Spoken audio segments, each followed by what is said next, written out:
څوک ستاسو نه بیمارو روجې نشوي نیولی نو دی به څه کوي؟ دی به فدیه ورکوي.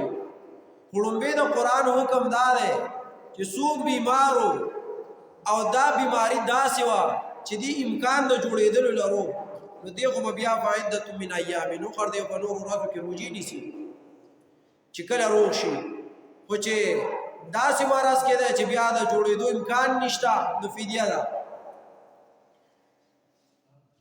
نو کم سړی چې بیمار دی یا ضعیف العمر دی خو بیماری دا داسې بیماری ده چې جوړېدو والا نه ده نو دی به فدیه ورکوي. په مارچ 2023 کې د یوې ورځې به دی 300 روپۍ ورکوي. د یوې ورځې به 300 روپۍ ورکوي. کم و بیش پکې خبره کېږي خو زمونږ د علاقې سره موافق چې کم ریټ مقرر شوی دی نو هغه 300 روپۍ دی.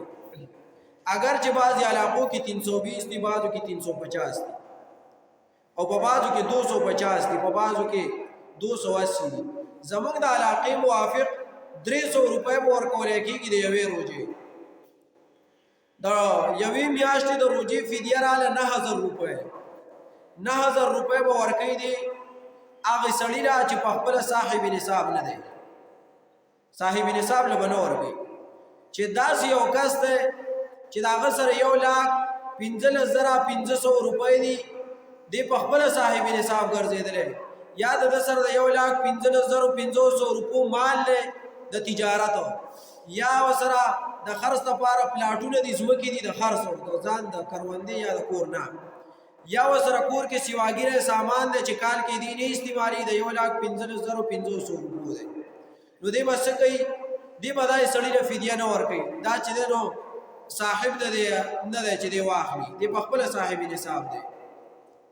نو دی به داسې کار کوي چې دا به مستحق له ورکوي. مستحق څوک دی؟ مستحق هغه څوک دی چې په خپله پې نه دا زکات واجب نه وي، په خپله صاحب نصاب نه وي. اگر که څه لږې ډېر روپۍ ورسره وي نو وي به، لیکن فدیه پې کېږي، فدیه ورله ورکولی شي. اوس دې کې مسله داسې ده که یو سړی وایي چې یاره 300 ډېرې دي نشم ورکولی، یاره 300 لږې دي، کېدای شي په دې کې د الله ذمه وار راشم، نو داسې کار وکړه چې بغیر د اختلاف نه چې کوم اوړه ته په کور کې ځان له استعمالوي د هغې نه 2 کیلو اوړه د ورځې راله ورکړه، 80 کیلو اوړه، بس خبره ختمه. چې ته وایې چې یاره 300 به ډېرې 300 به کمې، ستا پکې اختلاف دی، اړه دې شک کېږي. کور چې ته کوم اوړه استعمالوي ستا په بوجۍ کې او په خمبه کې پراته دي د هغې صندوق نه د ورځې 2 کیلو اوړه راله مستحق دی ورکړه. ٹھیک شو معاملہ ٹھیک شو. اختلاف میں دل ختم کو در پوچھے 300 دی 200 دی کیسا میں دل غوسہ کړه. وس ګورا فدیه بچاله ورکي نه ہوتا تما ہوئے فدیه دا با بالغ کس لور کولې کیږي یا کدا سړی بالغ نه دی په خپل خو بد باندې کویږي اغله ور کولې کیږي. لکه مثال بتاو یو داسې کس کوالو چې بالغ نه دی خو په خپل خو بد باندې کویږي، خبر دا چې کور لګا ټکې تاوان نه کوي، چې کور لګا ټکې نو بس دی بیا سم شمارل کېږي د باندې فدیه کېږي. فدیه بچاله ورکول کېږي خپلو دا لاندې چې د ده نه کوم اولاد دی لکه د ده په بره او د ده په کته چې کوم دي اصول او فروع، د ده زوی، د ده نوسې، د ده کړوسې، د ده کودې الی آخره دې له چې دی نو څه نه ورکولی کېږي؟ فدیه نه ورکولی کېږي. په بره باندې دی خپل پلار له، دی خپل نیکه له، دی خپل ور نیکه له، دی هغه خپل بل نیکه له څه نشي ورکولی؟ فدیه نشي ورکولی، نشي ورکولی. اوس ګوره بل ترتیب دی له برابرو مولان ولې خپې وپوته کوي واقع ده. اوس دا حاجي صاحب دی دی روجې نشي نیولی، دی وایي د ده زوی چې دی نو فدیه ورکولی شي که نه. یو خو پکې غټ اشکال دا دی چې د پلار د طرفه فدیه ورکولی شي که نه، د زوی د طرفه پلار ورکولی شي که نه شي ورکولی.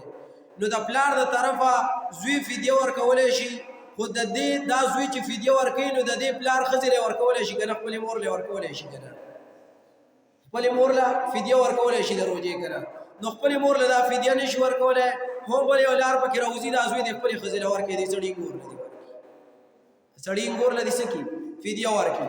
لکه ګوره د ده زوی چې دی دی به اوس فدیه ورکوي نو دی وی چې لکه بارې چاله نشم ورکولی ښځه هم صاحب نصاب نه ده مالداره نه ده خپلې ښځې دی ورکړي پیسې به په کور کې پاتې شي خو که نه په خپله چې دی نو دومره ټکه پکه دره کې لګي ګاونډ کې دی ورکړي غریبانانو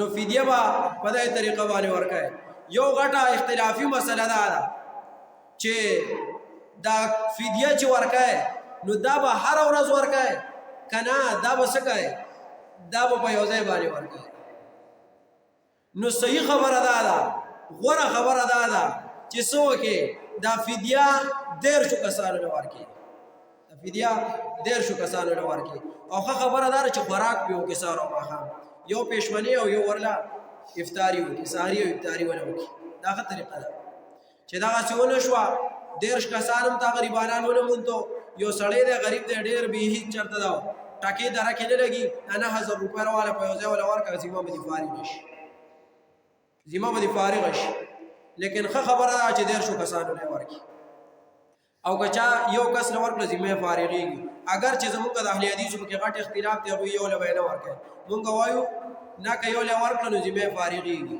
اوس په بل ورځ بیا به ما پسې خط راشي تا ویلی شي یو کس له ورکولی شي یو کس له ورکولی شي خو دغه دی ښه خبره ده چې 10 له ورکړي او غریبانانو مستحقو له ورکړي